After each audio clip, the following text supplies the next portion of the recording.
और गाइडेंस यहाँ से प्रॉपर मिलेगा।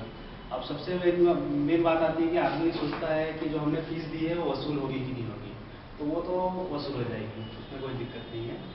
अब जितना भी आपको मटेरियल मिल रहा है, जैसा सर शेड्यूल बना के दे रहे हैं आपको, क्योंकि सर शेड्यूल बना के भी देते हैं, टिप्स भी देते हैं कि कैसे आपको घर पे जाकर प्रिपरेशन करना है। तो 2 घंटा अगर रोज भी आपको जो भी यहाँ से स्टडी मटेरियल मिलता है उसको 2 घंटा रोज पढ़ते हैं तो काफ़ी अच्छी तैयारी हो जाएगी। हम लोगों ने जब तैयारी की थी तो 1.5 महीना हम लोगों को तैयारी के समय मिला था, 1.5 से 2 महीना, तो वो सफिशियंट था। और मटेरियल तो बहुत इनफ रहता है, एक्स्ट्रा कहीं पे भी जाने का कि चट्टोपाध्याय की बुक पढ़ लें या बुक पढ़ लें, ये सब के बारे में सोचने की जरूरत नहीं है। इतना मटेरियल मिल जाता है कि वो मतलब सफिशियंट रहता है, और एक्स्ट्रा भी दे देते हैं। पर सर जो जिसको बोलते हैं कि ये चीज़ मेन है, इसी को आपको पढ़ना है, उस पर आप फोकस करेंगे तो आपको मतलब जो आपका एम है वो राइट डायरेक्शन में राइट टाइम पे कंप्लीट होगा। बाकी तो जैसा एग्जाम कब होता है इसका रिकॉर्ड? ये हम लोग का मई में हुआ था सर, तो इस बार भी ऐसे कि उम्मीद है कि मई में होगा। नहीं तो अभी तक तो नोटिफिकेशन नहीं आया, पर सर से बात कर रहा था तो सर ने बताया कि मई में आएगा ऐसे करके। कुंजन शुक्ला साहब से सर की बात हुई थी तो बताया कि मई में आएगा, मतलब एग्जाम होगा श्योर।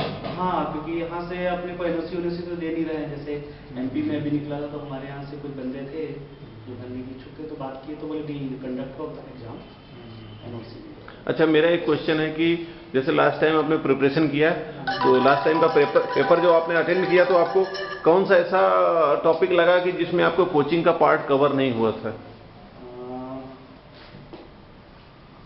वो सर जो इंजीनियरिंग ड्राइंग का फ्लेंज वाला था लास्ट क्वेश्चन। जी जी, वो फ्लेंज वाला नया क्वेश्चन था सर। और बॉयलर इंजीनियरिंग एक क्वेश्चन और था, इंजीनियरिंग वाला था, दूसरा वो बेरिंग का भी स्ट्रेंथ कुछ से रिलेट। नहीं, वो बेरिंग वाली लास्ट में जो फ्लेंज वाला था, फ्लेंज वाला तो एक अलग था और बेरिंग वाला भी अलग था। बेरिंग वाला किसमें आया था?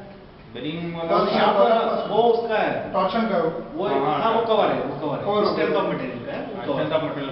आप जैसे स्ट्रेंथ ऑफ मटेरियल है, उसमें लिखा हुआ लोड एरिया, आदमी कंफ्यूज आता है ये लोड एरिया के लिए कौन सी बुक प्रेफर करेंगे।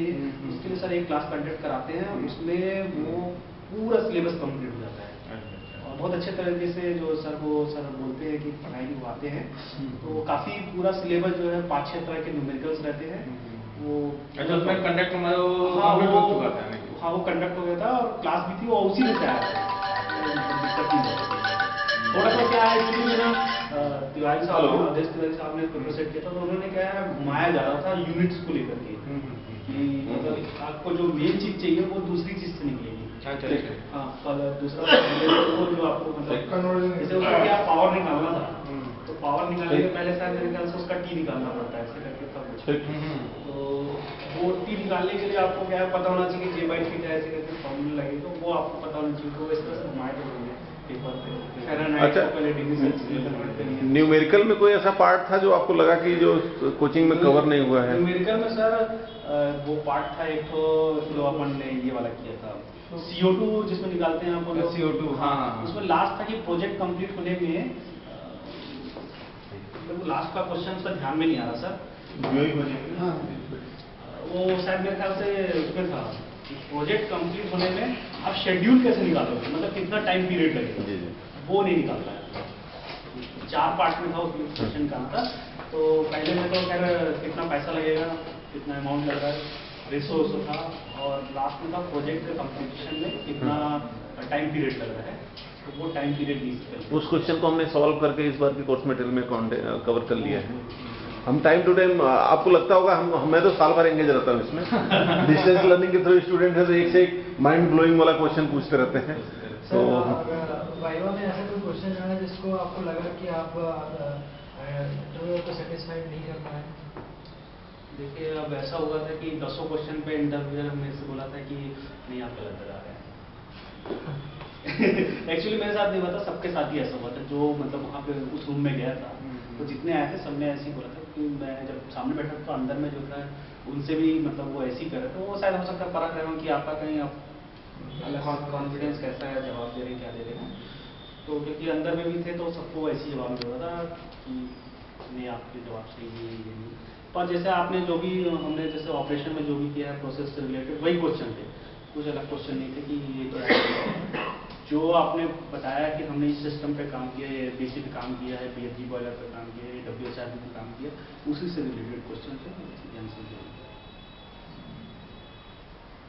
अच्छा, दूसरा क्वेश्चन है, जैसे जो ड्राइंग पूछते थे, हाँ वो फ्री हैंड रहता है या फिर पूरा इंजीनियरिंग टाइप का अपने को सब चीज लेके सर, आना हम लोग पड़ता तो है? सब चीज़ लेकर गए थे और ड्राफ्टर से बनाए थे, और मेरे ख्याल से ड्राफ्टर से बनाना फ्री हैंड से ज़्यादा आसान है। तो ड्राइंग का पेपर अलग होता है? हाँ, ड्राइंग का सर उसमें क्या है, असेंबली ड्राइंग केवल ड्राफ्टर से ड्रा करना होता है, बाकी सारा फ्री हैंड रहता है। लेकिन सर जैसे ना केवल आइसोमेट्रिक आर्थोग्राफी थोड़ा सा रहेगा, बाकी वेल्डिंग वाला हो गया, वो भी ड्राफ्टर बनाओगे तो ज्यादा इजी पड़ेगा। हाँ आप तो फ्री हैंड बना सकते हो, लेकिन ड्राफ्टर बनाने ज्यादा इजी पड़ेगा। एक्चुअली में जैसे हमारे पास एक क्वेश्चन आया था कि वेल्डिंग सिंबल वाला जो था एक क्वेश्चन वो तो फ्री हैंड था, है ना, आपका उसका वॉल का था, जो लास्ट क्वेश्चन था फ्लेंज वाला, उसमें ना ओडी निकालना था। ओडी का। हाँ। तो आप अगर आप फ्री हैंड से बनाएंगे तो आपका ओडी नहीं निकलेगा, क्योंकि आपको उसको स्केल से मेजर करना था। हम लोगों ने मेजर करके फिर उसका ओडी लिखा था। तो अगर स्केल से मेजर नहीं करेंगे तो वो तो गलत आएगा ना, क्योंकि हमने रेफरेंस दे लेकर के जितना दिया था वो सब रेफरेंस लेके स्केल वाइज किया था। अपन ट्रैक्टर से बनाएंगे, हाँ, फिर उसका टाइम कितना रहता है सर ड्राइंग के पेपर में? 4 घंटा था। हम लोग का पेपर 2 घंटे में खत्म हो गया था सर। एक्चुअली में असेंबली ड्राइंग नहीं आई थी, इसलिए जल्दी पेपर खत्म हो गया था।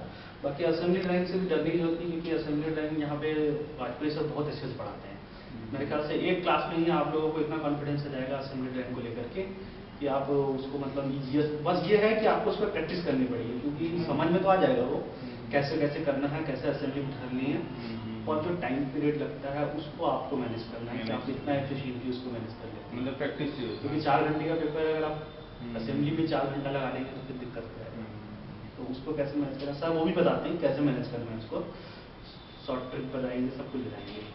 पर ये कि ड्राफ्टर से बनाना ज़्यादा ईजी है और ज़्यादा साफ सुथरा बनेगा, ज़्यादा आसानी से बनेगा। और एक बार ड्राफ्टर आपको सेट करना पड़ेगा, उसके बाद में वो ड्राफ्टर आपको पूरा ड्राइंग बना लगाना, देगा। ये सारे डाउट क्लियर हो जाएंगे। बाकी तो मैं कवर कर दिया था, वही वीक में। पेपर का कोरवा में होता है रायपुर में? उसका कोई इस बार तो फिक्स सर- नहीं है सर। कोरबा में ही होगा, जहाँ तक है इस बार भी कोरबा में ही होगा। तो मीटिंग नहीं ज़्यादा सीसीबी बनाया था ना, सीसीबी के अंदर करते हैं इस बार तो। कोरबा में ही होगा, 2 ही जगह होता है, भिलाई में होता है, कोरबा में होता है। अब 2 बार तो एंगेज हो गया तो